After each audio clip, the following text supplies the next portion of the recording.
And welcome back to my channel on innovate Tanu. So मैं आज आपको बताने वाली हूँ बीएड से रिलेटेड इन्फॉर्मेशन।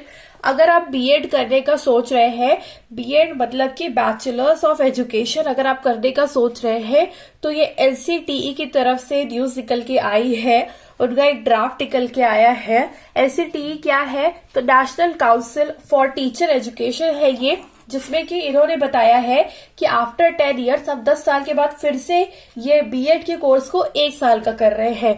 तो बीएड का कोर्स अब हो जाएगा फिर से 1 साल का, या एमएड आप करना चाहते हैं तो वो भी 2 साल का होता था, वो भी आपका 1 साल का ही हो जाएगा। आप कब कब 1 साल का कर सकते हैं? अगर आपने पोस्ट ग्रेजुएशन कर लिया है, फॉर एग्जाम्पल आपने ग्रेजुएशन किया, ग्रेजुएशन के बाद आपने पोस्ट ग्रेजुएशन किया, अगर आप पोस्ट ग्रेजुएशन के बाद बीएड करना चाहते हैं तब आपका ये बीएड हो जाएगा 1 साल का।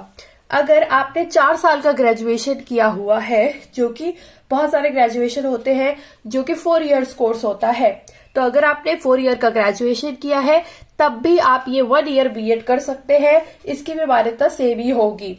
अगर आपने ग्रेजुएशन 2 साल का किया है या आपने ग्रेजुएशन 3 साल वाला किया हुआ है, तब आपको बीएड 2 साल का ही करना पड़ेगा। ठीक है, नॉर्मली जो ग्रेजुएशन होता है आपका वो 3 इयर्स का होता है, जिसमें अब सेमेस्टर्स होते हैं, 6 सेमेस्टर्स के बाद तब आप बीएड करेंगे, तो आपका ये नॉर्मली बीएड 2 साल का ही रहेगा।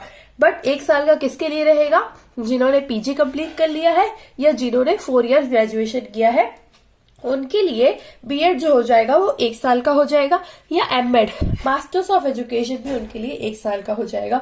So this is the news from the NCTE, जो कि बहुत ही अच्छी चीज है। आफ्टर 10 इयर्स के बाद फिर से ये चीज होने वाली है। सो अगर आपने पीजी कर लिया, अगर आप बीएड करने का सोच रहे हैं तो go for it. And if you wanted to do the BEd, if you wanted to become the teacher, तो आप इसको कर सकते हैं जरूर। Thank you, don't forget to subscribe. Bye bye.